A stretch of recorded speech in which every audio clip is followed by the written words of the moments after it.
Bonjour mes élèves, j'espère que vous allez bien. Aujourd'hui, on a une séance de maths. L'objectif de cette séance est de savoir soustraire deux nombres de 3 chiffres avec ou sans empreinte. On va travailler à la page 93. Je lis la question, je pose et j'effectue. Je remarque que cette question comprend deux objectifs.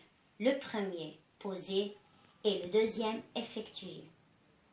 N'oubliez jamais la manière d'écriture, c'est-à-dire les unités sous les unités, les dizaines sous les dizaines et les centaines sous les centaines.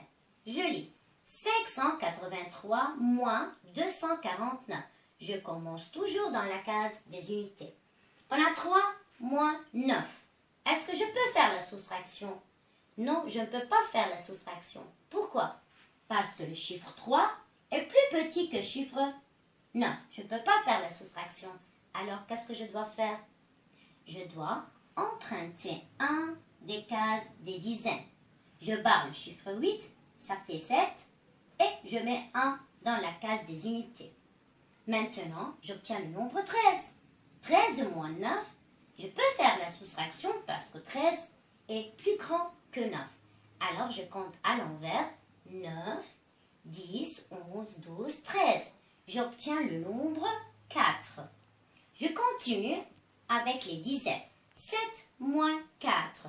Est-ce que je peux faire la soustraction? Oui, bien sûr. Pourquoi? Parce que 7 est plus grand que 4.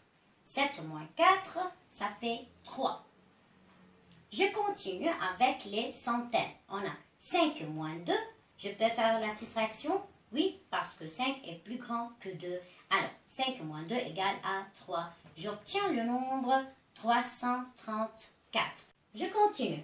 458 moins 296. Je commence toujours par les unités. 8 moins 6. Est-ce que je peux faire la soustraction? Oui, bien sûr, parce que 8 est plus grand que 6. Alors, 8 moins 6 égale 2. J'écris 2. Je continue avec les dizaines. 5 moins 9.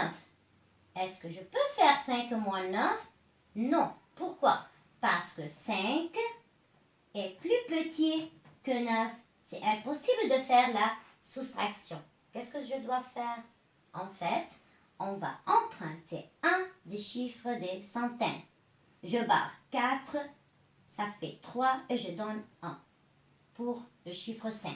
J'obtiens le nombre 15. Alors maintenant, on a 15 moins 9. Je compte à l'envers. 9, 10, 11, 12, 13, 14, 15. J'obtiens 6. Je continue avec les centaines. On a 3 moins 2 égale 1. Alors, j'obtiens le nombre 162. Maintenant, on va essayer de soustraire deux nombres de 3 chiffres où il apparaît des zéros. Je lis 502 moins 125. Je commence toujours par les unités. On a 2 moins 5. Est-ce que je peux faire la soustraction? Non, je ne peux pas faire la soustraction. Pourquoi? Parce que 2 est plus petit que 5, alors c'est impossible de faire la soustraction. Qu'est-ce que je dois faire? Je dois emprunter un des cases des dizaines. Mais qu'est-ce que vous remarquez là? Je remarque qu'il y a le chiffre 0 et 0 est plus petit que 2. Alors, je ne peux pas emprunter un des 0. Qu'est-ce que je dois faire? J'emprunte un des centaines. Je barre 5, ça fait 4.